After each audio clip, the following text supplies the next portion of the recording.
Hello guys, welcome back to another blog. আশা করি তোমরা সকলেই ভালো আছো। আমিও ভীষণ ভালো আছি। নতুন একটা ব্লগে তোমাদের সকলকে ওয়েলকাম জানাই। আজকে অনেক দিন বাদে আবার একসাথে আমরা ঘুরতে যাচ্ছি, মানে পুরো ফ্যামিলি যাচ্ছি। পুরো ফ্যামিলি বলা ভুল, কারণ বাবা আর দাদা যাচ্ছে না, আর ওদিকে মামা মামি যায়নি, তো খুব মিস করেছি এই কজনকে। আর আমরা কে কে যাচ্ছি না যাচ্ছি সবাইকে তো দেখাবো। ফার্স্ট অফ অল বলে দিই যে আমরা যাচ্ছি দীঘায়। আর আমাদের বাস ছিল আছে ভোর 4টের সময়, তার জন্য আমাদের প্ল্যানিং হয়েছিল যে মাসির বাড়িতে যাব, ওখানে গিয়ে রাত্রে থাকা হবে, দেন ঢাকুরিয়া থেকে 4টের সময় আমরা বাসে উঠবো। বাট এত বৃষ্টি নামলো, আমরা তো ঘর থেকেই বেরোতে পারছিলাম না। তারপরে 10:30 নাগাদ জানলাম যে নাকি বাসটা ক্যান্সেল হয়ে গেছে, ওই টাইমিং চেঞ্জ হয়ে গেছে 7:30টার সময়। তো যাই হোক, আর কি করার আছে, অত রাত হয়ে গেছে। আর মাসির বাড়িতে যেহেতু আমাদের যাওয়ার কথা ছিল, তো রান্না বান্না করে রেখেছিল মাসি, ওই কারণে মানে কীরকম খারাপও লাগছিল, তো আমরা চলে গেছিলাম রাত্রিবেলায়, বৃষ্টির মধ্যেই ওলাতে করে চলে গেছিলাম। তো ওখানে গিয়ে খাওয়া দাওয়া সেরে ঘুমিয়ে পড়েছিলাম। আর ভোর ভোর 2:45 থেকে সত্যতা ডাকছিল, মানে কি বলবো, ঘুমিয়েছিলাম 2টোর সময়, আর ঘুম তো ছাড়ছে না, কিন্তু কিছু করার নেই, উঠতেই হবে। তো তাড়াতাড়ি উঠে যে যার ওয়াশরুমে যাওয়া যা যা থাকে আর কি সেরে ঠেরে নিয়ে তারপর আমরা চা গরম গরম খেলাম, খেয়ে ঘুমটা ভাঙিয়ে আমরা রওনা দিলাম আমাদের বাস স্ট্যান্ডের উদ্দেশ্যে। তো এই যে আমাদের বাস চলে এসে তার আগে তো আমরা কতগুলো রিলস করলাম, যেগুলো ট্রানজিশন রিলসগুলো হয়। তারপরে আমরা বাসে উঠে গেছি, আর এই যে আমাদের বাস। আর বাসে উঠে গিয়ে তো আমরা বসে টসে নিয়ে তারপরে দেখি যখন বাসটা চালু হলো, তখন দেখি পুরো এসির হাওয়াটা একদম লাগছে, কানের মধ্যে মাথা পাতা ঝনঝনিয়ে যাচ্ছে পুরো। তাই জন্য আমি একটু স্কার্ফ নিয়ে গেছিলাম, ভাগ্য ভালো। তো ওটা আমি কানে জড়িয়ে নিলাম, নিয়ে আর দেখুন কত বিস্কিট কিনেছিলাম। সারা রাস্তা আমরা মুখ চালাতে চালাতে এসেছি, কিন্তু বাদবাকি যারা ছিল, মানে পিলু ছিল, প্রিয়াঙ্কা দি, সায়ন, সবাই শরীর খারাপ হয়ে গেছে, সবার আর কি ভমিটিংয়ের প্রবলেম রয়েছে। তো ওরা কিচ্ছু খায়নি সারাদিন ধরে, পুরোটা জার্নি ওরা খালি পেটে করেছে, কারণ কিছু খেলেই ওদের বমি হয়ে যাবে এই জন্য। আর এই যে বাবুদের নাচ দেখেছেন, মানে কি যে এক্সাইটেড ওরা, মানে আমরা কি এক্সাইটেড, ওদের মানে 10 গুণের থেকেও বেশি। আর এই যে আমার বাবু তো আমার কাছে বসছিলই না, ও সারাক্ষণ শুধু পাপান দাদার কাছে যাচ্ছিল, না ওর পাপার কাছে যাচ্ছিল, মানে ও পুরোটা বাসে মানে ট্রাভেল করে করেই গেছে ও। আর বলছিল কি জানেন, টিটি টিটি টিকিট লাগবে টিকিট লাগবে, মজা করছিল জানেন। তো যাই হোক, আমরা এখানটা দেখে নিন কারা কারা আছি। আর আজকে তো মানে ভীষণ গরম পড়েছিল বাইরেটায়, বাট এসি বাস নিয়েছিলাম, ভাগ্য ভালো, কারণ স্টেট বাসে গেলে আর যাওয়া হতো না। আর এই যে আমাদের গ্রামের বাড়ির রাস্তা, আমি তো এখানে এসে কীরকম লাগছিল, একটা যেন মনে ছিল এত কাছে এসে তবু একটু টুক করে গিয়ে ঘুরে আসি। বাট সময়ের অভাব, কী আর করার আছে, একদিনের জন্য এসি, একদিন না সরি 2 দিনের জন্য এসি, বাট রাত্রেই চলে যাব, মানে আজকে রাত্রে থেকে তার পরের দিন রাত্রেবেলায় ব্যাক। তো ফাইনালি সেই শুভ মুহূর্ত চলে এসেছে, যেখানে আমরা নেমে গেছিলাম বাস থেকে 4.5 থেকে 5 ঘন্টা জার্নি করার পরে। বাই দ্য ওয়ে জানেন, অর্ধেক রাস্তায় এসে, অর্ধেক না তারও কম, মানে আধা ঘন্টা বাকি ছিল দীঘাতে আসতে, তার কিছুক্ষণের আগেই নেমে গেছিলো আর কি পিলু, আরও মানে মোটামুটি আমাদের গ্রুপের 8জন মতো নেমে গেছিলো, ওরা অটো করে এসছে, কারণ প্রচণ্ড শরীর খারাপ হয়ে গেছিলো সবার। তো যাই হোক, এই যে আমাদের হোটেল, আর এখানটা হচ্ছে লবিটা। তো আমরা ওপরে গিয়ে রুম দেখাবো, তার আগে বলে রাখি যারা যারা নতুন দেখছেন আমাকে প্লিজ চ্যানেলটা সাবস্ক্রাইব করে দেবেন, hit the bell icon for notification. আর যদি আমার চ্যানেলে পুরো না হয়ে থাকেন তাহলে প্লিজ লাইক করে দেবেন একটু, কারণ লাইক অনেক কম আসে, এত কষ্ট করে ভিডিও বানাই আপনাদের জন্য, এতটা সময় সাপেক্ষের ব্যাপার একটা, আমি অত কষ্ট করে করি, প্লিজ আপনারা একটু হলেও সাপোর্ট করবেন।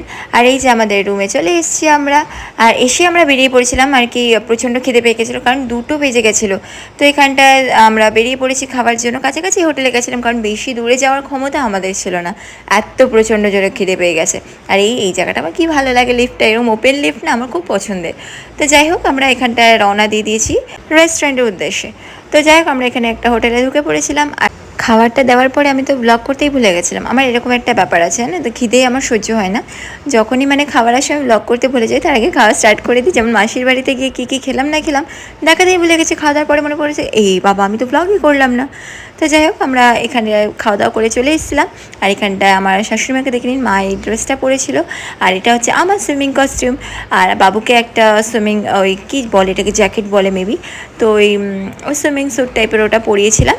আর এই যে সবাই নেমে গেছিলো, আমি একটু লেট হয়ে গেছে, কারণ ওরা সুইমিং কস্টিউম পরেই একেবারে খেতে গেছিলো, আর আমি মানে যেটা পরেছিলাম সেটা পরেই বেরিয়েছিলাম।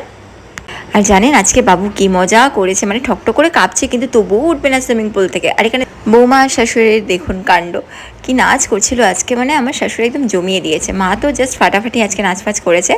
আর এখানটা আমার কীরকম লাগলো স্টান্টটা, আমি কিন্তু সাঁতার টাতার পারি না, বাট যাই হয় না কেন আমি মোটামুটি মনের জোরে করি। অনেকটা ডিপ ছিল বাই দ্য ওয়ে এটা। তো যাই হোক আমরা অনেক এনজয় করছিলাম। আর জানেন ফার্স্ট ডুবে আমার চশমা হারিয়ে গেছিলো, খুঁজে পাচ্ছিলাম না সানগ্লাসটা, তারপরে সেই পা দিয়ে খুঁজে খুঁজে কোনো রকমে বার করা হয়েছে। আর এখানটায় ফটো তুলছিলাম, অনেক ফটোস ক্লিক করেছি আজকে। মানে যখন দীঘার ইয়েগুলো আসবে আর কি, ফটোসগুলো আসবে সব, মানে অনেক অনেক ফটোস আসবে, কারণ প্রচণ্ড ফটো ক্লিক করেছি আমরা। 2 দিন হলে কি হবে, আমরা মানে ফুল টু এনজয় করে তারপরে আমরা এখান থেকে যাবো। আরে পিছনে দেখছেন মা আর মেয়ে কী করছে এখানটায়। আমরা আগের বারে এসেছিলাম যখন এই হোটেলেই স্টে করেছিলাম, আর খুব সুন্দর লেগেছে আমার এই হোটেলের আর কি সুইমিং পুলের জায়গাটা, এরিয়াটা। আর রুমগুলো খুব সুন্দর পরিষ্কার, খুব মানে কি ভালো, বেশ ডেকোরেশন ওয়াইজ বলুন না যাই বলুন। তো যাই হোক আমরা ওখান থেকে উঠে গেছিলাম, উঠে গিয়ে আমরা উঠেছি প্রায় 5:30। তারপর উঠে তো তাড়াতাড়ি ফটাফট রেডি হয়ে নিয়েছি আর বেরিয়েছিলাম। অ্যাকচুয়ালি ইন্ডিয়ান পড়েছিলাম, যে পুরীর মন্দিরটা হয়েছে এখানটায় দীঘাতে, ওটা দেখতে যাওয়ার জন্য। কিন্তু এতটাই কপাল খারাপ, যা ভিড়, আর এদিকে বাচ্চাগুলো এত ঘ্যান করছে। প্রথম লাইনে দাঁড়াবো ভাবলাম, তারপর সিকিউরিটি গার্ডটা বলে 6 নম্বর গেট দিয়ে যান। 6 নম্বর গেটে গিয়ে দেখি মেলা লাইন লেগেছে, মানে দেখতেই পাচ্ছেন আপনারা, এটা হচ্ছে ফার্স্ট লাইনটা। আর যেটা বলেছিল সিকিউরিটি গার্ডটা, কতটা হেঁটে হেঁটে আমরা গেছি, গিয়ে দেখি ও মা কত লাইন। আমি বললাম না দরকার নেই বাবা, চলো চলো। তো আমরা কালকে যাওয়ার প্ল্যানিং করেছি ওখানটায়। আর এখানটায় এসেছি ঢেউসাগরে ফার্স্ট টাইম এলাম। আর জানেন এখানটা ঢুকেই মানে আমরা ফটোস ক্লিক করছিলাম, আর পিছন দিয়ে একটা টয় ট্রেন ধাক্কা দিয়ে দিয়েছে। ভাগ্যিস ওখানে দাদা ছিল, আর দাদা না থাকলে পুরোপুরি বাবু আর আমার ওপরেই টয় ট্রেনটা আর কি ধাক্কা দিত। আর এখানটায় একটু নুডলস অর্ডার করে দিয়েছিলাম, কারণ বাবু বলছিল চাউমিন খাবে, তো তাই জন্য একটু চাউমিন খেয়ে। আর ওখানটায় সাইডে রাইডসও ছিল, কিন্তু ওটা বাবুদের মতন ছিল না, গাড়িই ছিল, বাট ওরা চালাতে পারবে না, অনেকটা বড় বড় ছিল হাইটের। তারপরে অনেকটা জাম্পিং টাইপের একটা জিনিস ছিল, বোট ছিল, কিন্তু আমরা অতটা রিস্ক নিলাম না, কারণ বিদ্যুৎ চমকাচ্ছিল। কোনো রকম যদি বৃষ্টি এসে যায় তো বাচ্চাদের নিয়ে খুবই মানে মুশকিলে পড়ে যাবে। আর এইটা আমি ফার্স্ট টাইম ট্রাই করলাম, আপনারা দেখুন।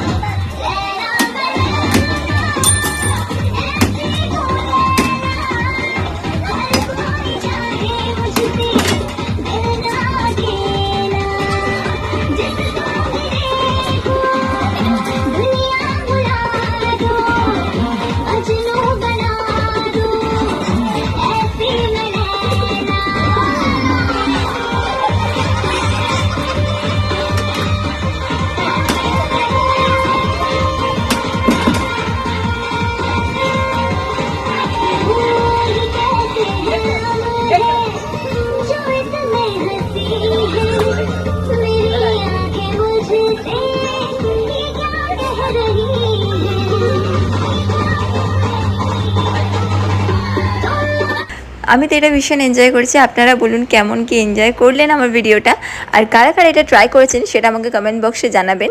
তো যাই হোক আমরা ওখান থেকে বেরিয়ে গেছিলাম, কারণ বললাম আগেই বিদ্যুৎ চমকাচ্ছিল। আর আমরা এখানটা হোটেলে চলে এসেছিলাম সামনেটায়। আর আমরা তাড়াতাড়ি উপরে গিয়ে একটু ফ্রেশ হবো ভাবলাম, তারপর ভাবলাম যে না আর জামাটামা এখন ছাড়বো না, একটু রিলস বানিয়ে নিই। রিলস বানালাম কিন্তু একটাও সেরকম ভালো আসেনি। তো আমরা ভাবলাম যে কালকেই তাহলে ভালো ভিডিও করা যাবে। আর এখানটা বসে আমরা আড্ডা দিচ্ছিলাম, তারপরে আর ডেকোরেশন করার জন্য গেলাম, কারণ আজকে বাবাইদার বার্থডে ছিল, মানে আজকে মানে রাত 12টার সময় আমরা সেলিব্রেট করব। আর তাই জন্য আমরা একটু সারপ্রাইজ ছোটো করে প্ল্যানিং করেছিলাম, কিন্তু বাবাইদার সব হেসে দিচ্ছে, কারণ গেটটা খুলে দেখে নিয়েছে, গেটটা লক করতে বলে গেছিলাম, উনি সবার আগেই দেখে নিয়েছে। তো যাই হোক এখানটায় সবাই আর কি ঘুমের অবস্থা একদম বিধ্বস্ত অবস্থায় ছিল। আর এখানে পুচকেও দেখুন, মানে ওকে হামি দিচ্ছিল, ও কিন্তু আসে না সবার কাছে, ও ভীষণ সায়। আর এই যে বার্থডে বয় কেক খোলা হচ্ছে, একটা কেক অলরেডি খোলা হয়ে গেছে, আপনারা দেখে নিয়েছেন। আর এখানটা পিলোর নাচ দেখুন। তো এখানটা আমি একটুখানি ঢং করছিলাম। আর এই যে finally moment of the day চলে এসছে, আপনারা দেখতে থাকুন।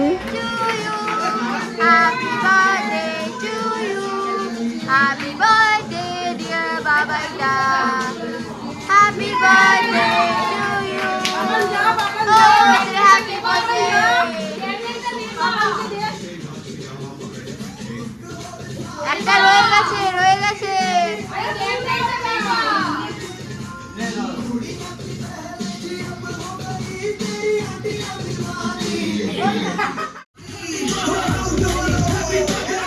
এখানে কেক কাটিংয়ের পরে আমরা কেক ফেক খেলাম, আর এখানে গিফটটা খোলাই হয়নি, মানে তার আগে আমি চলে এসেছিলাম, ভীষণ টায়ার্ড ছিলাম। তো আজকে ব্লগটা এতটাই, দীঘার পার্ট 1 সবাই আপনারা দেখতে ভুলবেন না। Stay tuned for next video, by.